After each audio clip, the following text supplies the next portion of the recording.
Bonsoir, nous sommes le jeudi 18 février. Merci de nous retrouver pour cette nouvelle édition du 7-8 Le Journal. Comme chaque jour, votre actualité locale, entourée de nos invités, également des journalistes de la rédaction. Tout de suite, les titres de cette édition. Le projet des fresques du Valibou va enfin voir le jour. Annoncé depuis plusieurs années, il a été présenté hier soir officiellement aux habitants de Plaisir. Explication à suivre. Et si l'exposition universelle 2025 avait lieu en France, la candidature va être déposée au mois d'avril. Présentation du projet qui pourrait peut-être concerner Versailles. Et puis en sport, l'équipe de basket du Chesnay Versailles 78 vient d'accueillir une nouvelle recrue, l'Américain Sylvester Morgan, qui a évolué au plus haut niveau. Le point dans notre chronique sport du jeudi. Et l'hôpital Charcot, implanté à Plaisir, va subir un vrai lifting. Construit au début des années 60, les 4 pavillons actuels installés dans le centre psychiatrique vont être totalement réhabilités. Un bâtiment flambant neuf de 14 000 m² devrait sortir de terre en mars 2018. Le projet était attendu depuis plus de 10 ans par les patients. On écoute tout de suite le directeur du centre hospitalier, Jacques Bérard. Il était au micro de Mickaël Elmidoro. C'est un grand soulagement, c'est un chantier qui est très atypique du fait de nombreuses défections techniques et erreurs techniques, erreurs juridiques, et c'est assez exceptionnel en France d'ailleurs, mais c'est un grand soulagement effectivement pour l'équipe de direction et pour aussi les personnes de la direction des services techniques qui travaillent depuis des mois et des mois pour faire redémarrer ce chantier. Voilà. Et le coût global de l'opération s'élèvera à 25 millions d'euros financés par l'hôpital avec l'aide de l'Agence régionale de santé. Les travaux devraient débuter avant cet été. Et nous restons donc à Plaisir. Ce sera une première en Île-de-France. Des fresques géantes vont être dessinées sur les façades des bâtiments dans le quartier du Valibou, un secteur qui compte près de 1000 logements. La première réunion de lancement de ce projet était organisée ce mercredi soir à la Mosaïque. Les détails avec Mickaël Elmidoro et Fanny Bourdillon. Le dossier était dans les cartons depuis près de 3 ans. Des fresques géantes vont être dessinées sur les façades des bâtiments dans le quartier du Valibou à Plaisir. Une réunion publique était programmée ce mercredi soir à la Mosaïque pour lancer le projet et le présenter aux Plaisirois. C'est de l'émotion carrément. C'est de l'émotion parce que quand on sait l'impact que ça peut avoir, ce projet-là, ces fresques que j'ai pu voir dans d'autres quartiers à Lyon, des quartiers difficiles, combien ça a changé complètement l'atmosphère et le regard même des autres sur le quartier. J'avoue qu'on ne peut être qu'ému de voir ce lancement.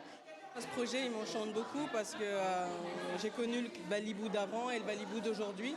Et aujourd'hui, ça va vraiment permettre d'égayer le quartier. Pour dessiner ces fresques, l'entreprise Cité Création a été retenue. Le leader mondial en design urbain, 40 ans d'existence, a déjà réalisé plus de 600 fresques à travers le monde. Nous, on écrit des histoires sur les murs qui sont la peau des habitants. C'est comme ça qu'on le définit, sur plusieurs décennies, pour que leurs enfants, leurs parents puissent voir s'écrire sous leurs yeux dans la durée l'histoire d'un quartier. Tout ça, bien sûr, très bien intégré au niveau architectural et urbanistique. Les dessins sont créés en concertation avec les 4000 habitants du quartier. Ils proposeront des thèmes aux peintres. Ça va être un peu l'histoire du quartier et nous qui sommes là depuis des années, on va tous pouvoir participer et donner nos souvenirs et nos anecdotes et j'espère que ça va bien se passer. Le budget n'a pas été dévoilé pendant cette réunion de lancement. La mairie s'est engagée à ne pas participer au financement de l'opération. La conception des fresques devrait débuter en septembre pour une livraison prévue à l'horizon 2017. Et Saint-Quentin-en-Yvelines poursuit son offre d'accueil et de logement. Après les résidences étudiantes, ce sont maintenant des hôtels qui vont voir le jour aux abords du Vélodrome national de Montigny-le-Bretonneux. 2 établissements hôteliers de près de 200 chambres doivent être livrés dans un peu plus d'1 mois. Les détails avec Mélanie Poquet. Ils sont à quelques pas seulement du Vélodrome national de Saint-Quentin-en-Yvelines. Dans 1 mois, ces 2 hôtels offriront 180 chambres. Les nuitées qui sont vendues sur Saint-Quentin-en-Yvelines répondent à une demande des salariés, des collaborateurs des entreprises qui ont besoin de se loger 1 jour, 2 jours, 3 jours. Le positionnement de cet hôtel sur le Vélodrome permet aussi de pouvoir répondre à des sportifs, des familles qui viennent pour des événements sportifs. Avec 22 hôtels et 2 résidences hôtelières, l'agglomération dispose d'un parc de plus de 1800 chambres. Ces 2 établissements visent la convivialité et l'échange avec de grands espaces. L'enjeu aujourd'hui des hôtels, c'est de faire en sorte que les gens puissent se rencontrer aussi dans les lobbies, dans les lieux d'accueil. Donc on n'est plus sur des pièces très segmentées comme on l'a aujourd'hui dans des hôtels qui ont déjà quelques années. Mais on est sur quelque chose, une proposition, ce qu'ils sont en train de réaliser comme aménagement et décoration de rez-de-chaussée d'hôtels qui va être assez sympa. Leur livraison est attendue pour le 31 mars. Un projet d'immeuble d'entreprise est aussi lancé.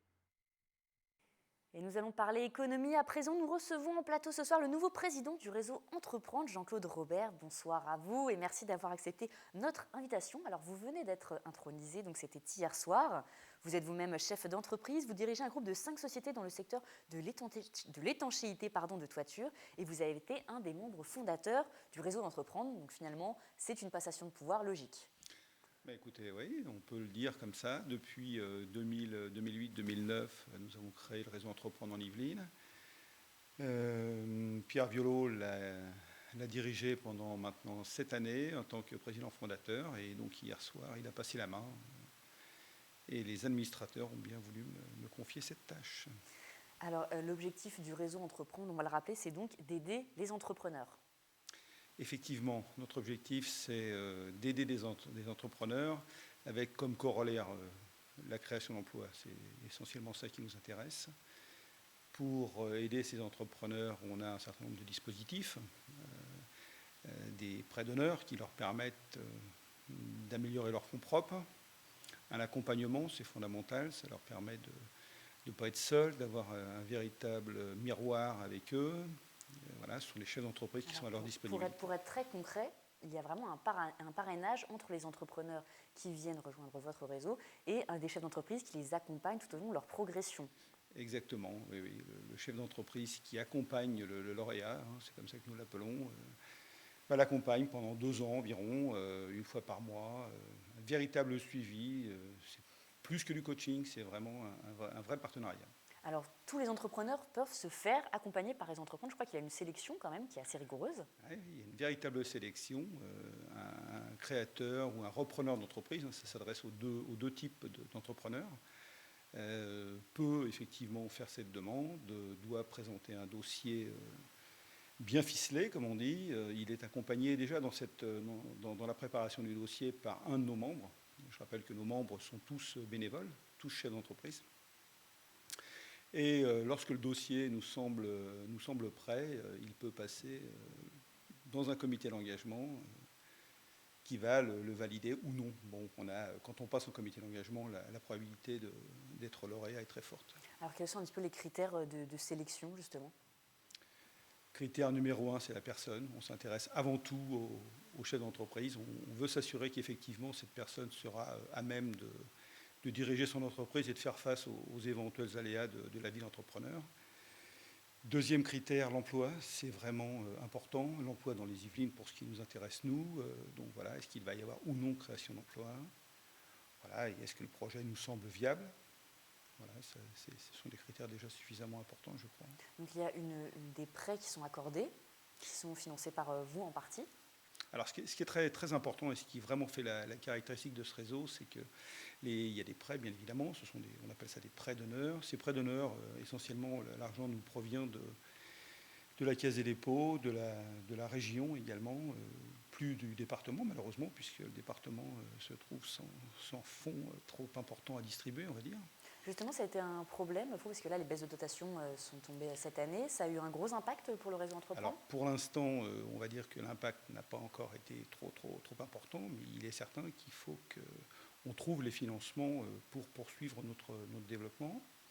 Ce qui est également important de souligner, c'est qu'il y a 2 poches dans le fonctionnement du réseau Entreprendre. Une poche qu'on peut appeler fonctionnement et une autre poche prêt d'honneur. Bon, prêt d'honneur, je viens d'en parler. Au niveau du fonctionnement, ce sont les membres, chefs d'entreprise, qui financent ce réseau, ce qui nous donne une liberté totale par rapport à tous les décideurs éventuels. Qui sont un petit peu les parrains ? Ce sont des chefs d'entreprise yvelinois ? Ce sont essentiellement des chefs d'entreprise des Yvelines, bien sûr. Alors, ça peut éventuellement être des chefs d'entreprise qui habitent les Yvelines et qui ont leur entreprise ailleurs, mais c'est essentiellement des Yvelinois, oui, bien sûr. Et ils sont là aussi pour un peu rester avec justement les jeunes entrepreneurs qui se sentent parfois isolés quand ils montent leur entreprise également. Il y a un volet social, accompagnement. Alors, un chef d'entreprise, bien sûr, est isolé, ça c'est sûr. Il a également besoin d'un accompagnement pour le financement. Le financement, c'est une chose qui est extrêmement délicate. Je crois qu'on peut dire que quand on a le label Réseau Entreprendre, les banquiers sont beaucoup plus attentifs.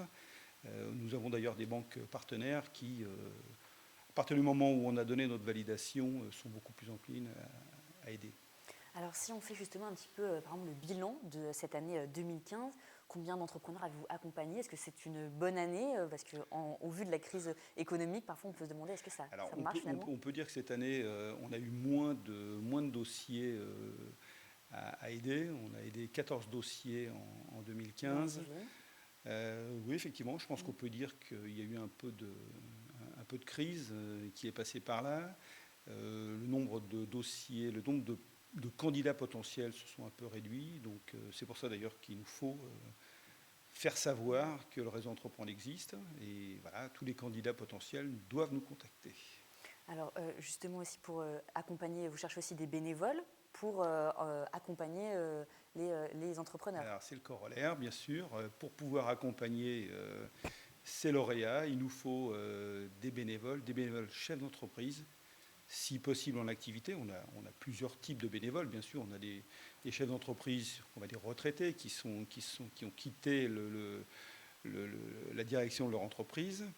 On a un certain nombre de parrains également divers, comme des avocats, des commissaires aux comptes, etc., qui viennent nous aider aussi. Vous êtes donc dans le réseau Entreprendre depuis le début. Votre observation, un peu votre analyse, est-ce qu'il y a de plus en plus de jeunes ou de personnes qui veulent se lancer dans l'entrepreneuriat?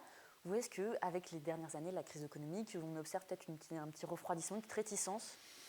Moi, je trouve pas. Je trouve qu'il y a de nombreux jeunes qui veulent se lancer. D'ailleurs, on voit cette nouvelle économie qu'on appelle l'ubérisation de l'économie. D'ailleurs, c'est très délicat parce que pour un certain nombre de chefs d'entreprise dont je fais partie, d'ailleurs, c'est pas toujours très simple. Donc on a besoin, d'ailleurs, au niveau des membres qui veulent nous rejoindre, on a besoin de jeunes entrepreneurs qui comprendront certainement encore mieux que nous, un peu plus anciens. Mais bon, on a besoin de femmes aussi, ça je voulais le dire aussi. Vous avez une opération donc, Entreprendre au féminin, justement à destination des femmes qui veulent se lancer dans l'entrepreneuriat. C'est un vrai projet qui est soutenu par notre réseau national. D'ailleurs, cette année, nous avons eu 28% des lauréats qui sont des femmes. Donc c'est vraiment très très bien et on est nettement au-dessus des normes nationales, on va dire. Justement, quand on parle au niveau national de la politique, par exemple du gouvernement, il y a eu des annonces pour aider les business angels, donc, qui aident justement aussi les entrepreneurs. C'est une bonne chose pour vous, le compte entrepreneur aussi, c'est quelque chose qui est une bonne idée, un bon élan pour justement les entrepreneurs? Disons déjà, ce que je veux dire, c'est qu'on ne fait pas de politique au niveau de réseau Entreprendre, donc ça c'est vraiment important. Ce qu'on peut dire, c'est qu'à partir du moment où nos gouvernants pensent que pour créer des emplois, il faut qu'il y ait des employeurs et des entrepreneurs, je pense qu'ils vont dans la bonne direction. C'est ce qu'on fait depuis 1985 sur Exo existe, donc ça c'est vraiment très important. Et toute décision qui peut nous permettre d'entreprendre, d'employer plus de monde, va forcément dans la bonne direction. Est-ce que si vous deviez donner quelques conseils à des jeunes entrepreneurs qui souhaitent se lancer, quels seraient-ils? Faut venir nous voir. Faut venir le voir, donc il faut taper sur Internet Réseau Entreprendre, Yvelines, et ils arrivent, ils seront parfaitement accueillis. Et donc on est là pour les aider, on est là pour les faire réussir surtout. Faire un dossier, parce que justement parfois le pas est un peu difficile à faire justement. Vraiment, allez vous voir, vous contacter par Internet, il y aura toujours quelqu'un Internet, téléphone, bien évidemment, on s'assure que le chef d'entreprise candidat va tenir la route. Et puis rapidement, on voit si on peut ou non l'aider à monter un dossier. Ça va assez vite. Des dernières actualités annoncées pour 2016, il va y avoir des grands événements qui vont bientôt avoir lieu? Écoutez, Réseau Entreprendre fait la fête de ses lauréats tous les ans à Versailles, au Palais des Congrès. On reçoit énormément de monde. Donc bien évidemment, tous les ans, c'est l'événement pour nous. Et puis sinon, écoutez, on essaie de favoriser encore plus la croissance avec un système qu'on appelle entreprendre croissance, qui permet encore plus, par des prêts d'honneur plus importants, d'aider les gens qui veulent dédoubler leur activité, on va dire. Merci beaucoup Jean-Claude Robert d'avoir répondu à nos questions, d'avoir Merci. accepté nos invitations. Si voilà, le réseau Entreprendre vous intéresse, que vous souhaitez peut-être en faire partie, n'hésitez pas à aller sur le site internet qui s'affiche en bas de votre écran. Vous y retrouverez toutes les informations nécessaires. Merci à vous. Et la tournée de candidature de la France pour l'exposition universelle de 2025 commence aujourd'hui, jeudi 18 février, à Marseille sur le Vieux-Port. Une tournée qui se poursuivra dans 16 grandes villes pour défendre sa candidature. La France n'a pas pris en charge l'événement depuis 1900. Alors, afin d'expliquer pour la France l'intérêt d'organiser cette exposition, une présentation du projet avait lieu hier soir à Versailles. Regardez. 5 expositions universelles ont déjà eu lieu à Paris au cours du 19e siècle et si nous avons notre célèbre Tour Eiffel, c'est même grâce à celle de 1889. La prochaine exposition pourrait avoir lieu en 2025 en France. De quoi intéresser les curieux. Ils sont venus nombreux à l'université Interage de Versailles pour en savoir un peu plus sur le projet.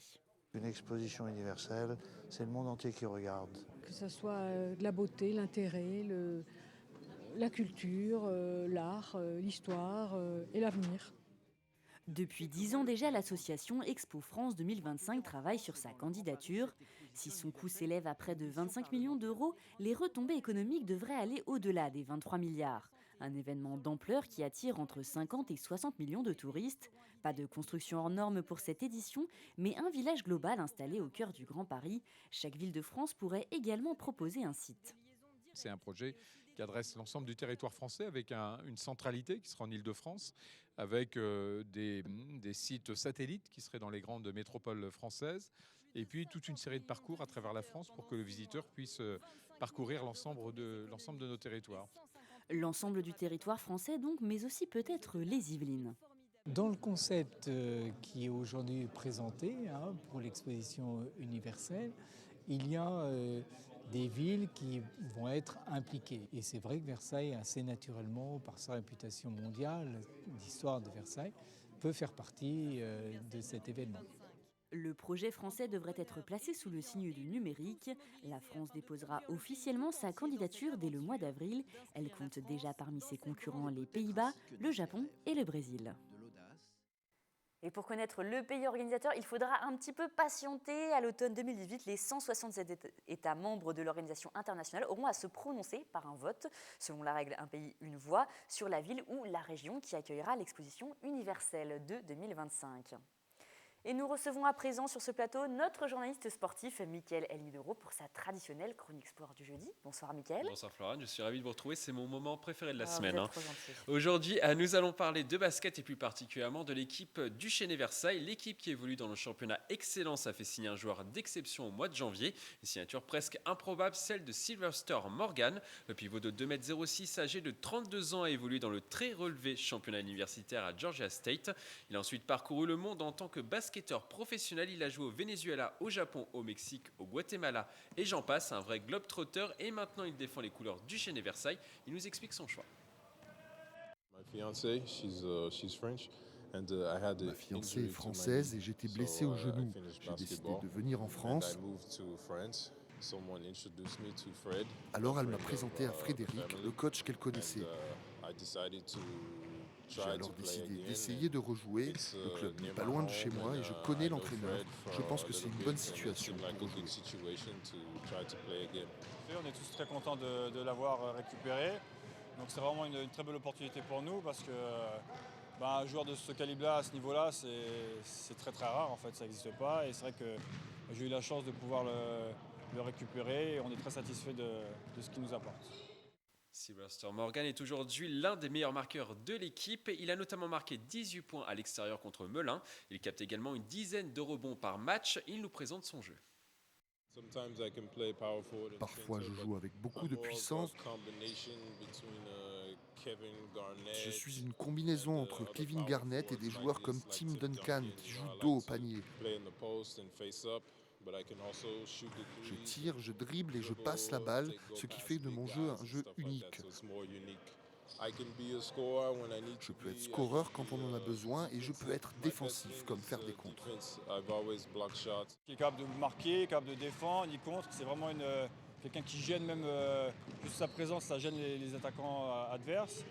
Et il y a le côté basket, et comme je dis aussi, il y a le côté humain. Il a apporté une forme de confiance au groupe on avait un peu de mal parce que les résultats n'allaient pas. Et c'est vrai que on voit tout de suite la différence. C'est quelqu'un vraiment de très altruiste, donc voilà, on compte sur lui pour qu'il nous mette des points parce que voilà, c'est une arme offensive, mais il a cette capacité de rendre meilleurs les autres, et il fait des passes, il est vraiment très polyvalent et très collectif. Avec son arrivée, le Chesnay Versailles au bord de la relégation revit. Le club a enchaîné 3 victoires consécutives et pointe désormais à la 6e place du classement. On n'avait pas d'intérieur jusqu'à présent, c'est vrai qu'on faisait avec les moyens du bord parce qu'on avait perdu des joueurs en début de saison, donc les résultats n'allaient pas forcément, et là c'est vrai que depuis qu'il est là, ça roule beaucoup mieux. Le pivot américain Sylvester Morgan pourrait rester au Chesnay à l'issue de la saison. Les négociations n'ont pas encore débuté, mais elles devraient commencer dans les prochaines semaines. On suivra avec attention l'évolution de cette situation et on vous en reparlera sur TV Fil 78. Alors je me demandais, Mickaël, vous parlez de la ligue universitaire, la NCAA. Est-ce que c'est très différent de la NBA? Oui. Le gouffre est quand même assez conséquent, mais on va dire que tous les meilleurs joueurs passent par le niveau universitaire, donc le niveau est très bon, mais la NBA, c'est un autre monde. C'est un autre niveau. Merci Mickaël pour cette précision. On passe à présent au rendez-vous sportif à ne pas manquer ce week-end. Dans les Yvelines, il y aura notamment du football. Oui, Florane, Versailles recevra Bobigny ce dimanche à 15h dans l'antre du stade Montboron à l'occasion de la 16e journée de DH.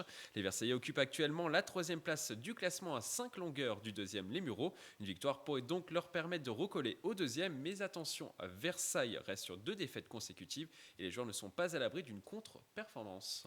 Et on termine par du rugby. Là non plus, Versailles ne devra pas perdre. La survie du club en dépend, Mickaël. Le match sera peut-être décisif dans la course au maintien en Fédéral 3. Versailles, dernier du classement, reçoit Pithiviers qui est 7e. Le match sera sous haute tension. En cas de défaite, Versailles se dirigerait tout droit vers la division honneur. Un championnat qu'ils n'ont pas connu depuis près de 10 ans. On leur souhaite évidemment bon courage. Je vais d'ailleurs les encourager ce week-end. Eh bien, dis donc, Mickaël, votre week-end s'annonce passionnant. On vous retrouve dans quelques instants avec votre talk Si on parlait sport. Dites-moi quel est le programme, un petit teasing. Alors, nous parlerons des JO 2024 qui seront en partie organisés à Saint-Quentin-en-Yvelines. Nous parlerons du Vendée Globe 2016. 2 Yvelinois participeront à la compétition, Florane. Eh bien, dis donc, un gros programme en perspective. Je vais m'installer en loge pour admirer vos prouesses. Merci beaucoup, Mickaël. Et à l'approche des vacances, une idée insolite pour vos sorties. L'association Horse in the City vous propose de découvrir à cheval des lieux insolites et aussi historiques. Sephora Namani et Camille Lambert se sont rendus dans le parc du château de Grousset du côté de Montfort-l'Amaury à cheval. Regardez. Le château dans lequel on est a été fait au 19e. Et tu vois que les propriétaires, en fait, durant leur voyage, avaient tendance à ramener les petits souvenirs. Donc on peut traverser les différents continents. Dans le parc, on a plusieurs folies comme cette pagote. Au pas, au trot ou au galop, plongez dans l'histoire du parc anglo-chinois du château de Grousset avec Baptiste Auclair, fondateur de Horse in the City. L'association propose des promenades à cheval dans les parcs des châteaux de Grousset et Versailles, ou encore dans les domaines de Chevreuse, Saint-Cloud et Boulogne. J'ai créé ce concept parce que c'est vrai que sur Paris, j'ai retrouvé qu'il n'y avait pas beaucoup d'offres sur des promenades juste à l'occasion. Voilà, on a beaucoup de cavaliers à être montés enfants, adolescents, et après, souvent, les gens arrêtent l'équitation et par la suite, ont envie de s'y remettre, mais ils n'ont pas envie forcément de s'inscrire toutes les semaines dans des cours, mais juste de profiter sur des journées de beau temps, de promenades à l'occasion. La balade peut également être couplée à une visite historique, l'occasion de découvrir pour les cavaliers débutants et aguerris de nouveaux décors, comme la bibliothèque du château de Grousset construit en 1815 et son théâtre inauguré en 1957 par la Comédie Française, un concept sur mesure. L'idée, c'est quand même d'aller dans des lieux un peu atypiques, d'aller où on n'attend pas trop le cheval. On organise des promenades privées et du coup, à partir de là, en fait, tous les scénarios sont possibles. Donc c'est vrai on a déjà scénarisé des promenades avec demande en mariage. 3 heures d'activité proposées en français et en anglais, dont 2 heures de pratique à cheval. Et pour récompenser l'effort, la balade se termine par un pique-nique en compagnie des moniteurs.